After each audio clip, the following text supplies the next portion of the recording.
Hello everyone, my name is Ohad and welcome back to another video.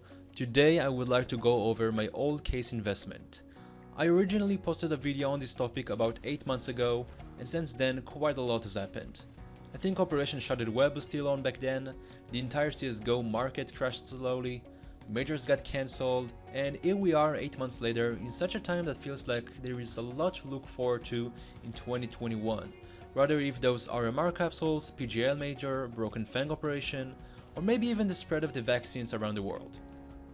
During that period, I also changed my mind and decided that cases are no longer my thing. Back in the days, it made tons of sense to me because the price was the lowest it could possibly go to, I was keeping track of the daily volumes, and simply you could not lose just by waiting. In fact, you are probably still good to go if you will be willing to wait long enough.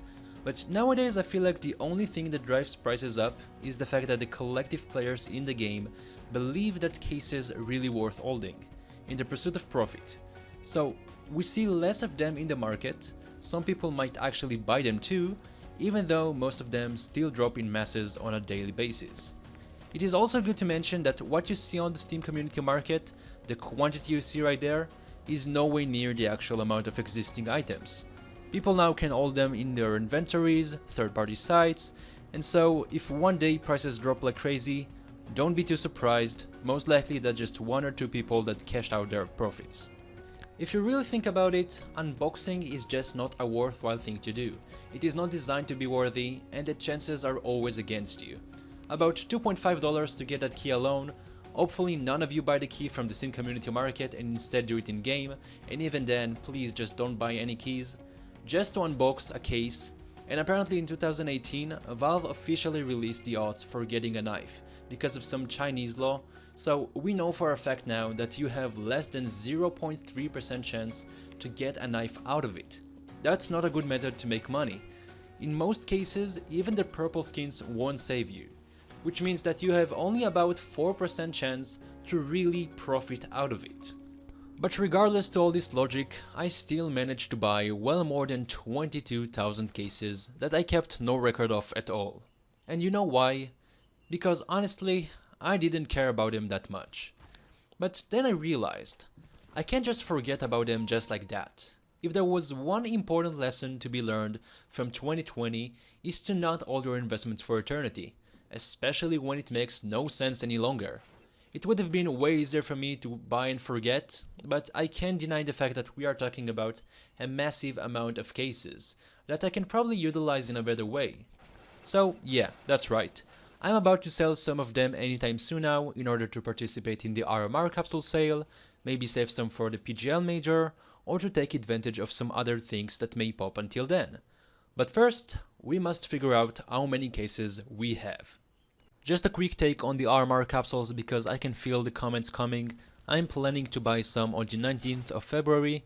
Hopefully that moment we will see a sale going on. That date symbolizes almost 1 month since they got officially released, and if it's not going to be on a sale, I won't go too crazy about it. Back to the video, enjoy the short montage.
Okay, I think I finally got the data.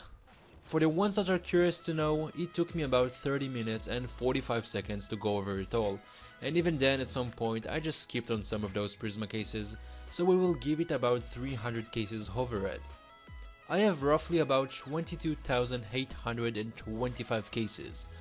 Danger Zone Implants number 1 with 10,804 cases, Spectrum 2 with 9,738 cases, and Shattered Web case with 1,011 cases.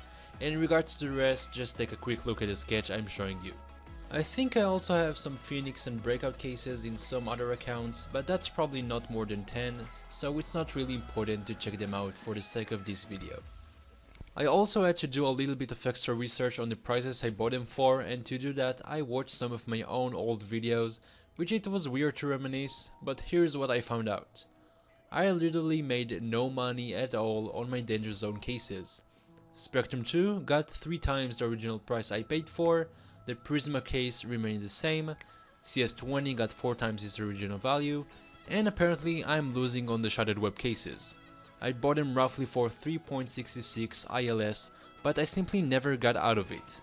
I'm really glad that I'm doing this video because for me, this is the perfect example of the lesson that I learned from last year, and I hope you guys can understand it better now too. For all of those cases you see, I've had multiple exit points with a decent profit, but I never took it. Now, this is not necessarily wrong, I was definitely sticking to the idea of holding them for a very long time, but I hope it helps to keep things in perspective. Roughly 8 months have passed and this is what we get. So right now I'm planning to sell all of my CS20 cases, might cut on some of those Spectrum 2 cases too, which would be a real pain to list them on the market, and most likely gonna keep the rest since I'm not making any money out of them and in fact losing. I've always noticed that phenomena where a couple of months apart, cases just increase in price drastically and then drop back to the normal price and forming those strange cycles over time until the case actually gets rare. So if I were to sell my Danger Zone cases too, I would be waiting for one of those things to occur. That's all for today guys, hope you enjoyed the video. If you have any suggestion for what you would like to see up next, please let me know in the comments. Talk to you soon.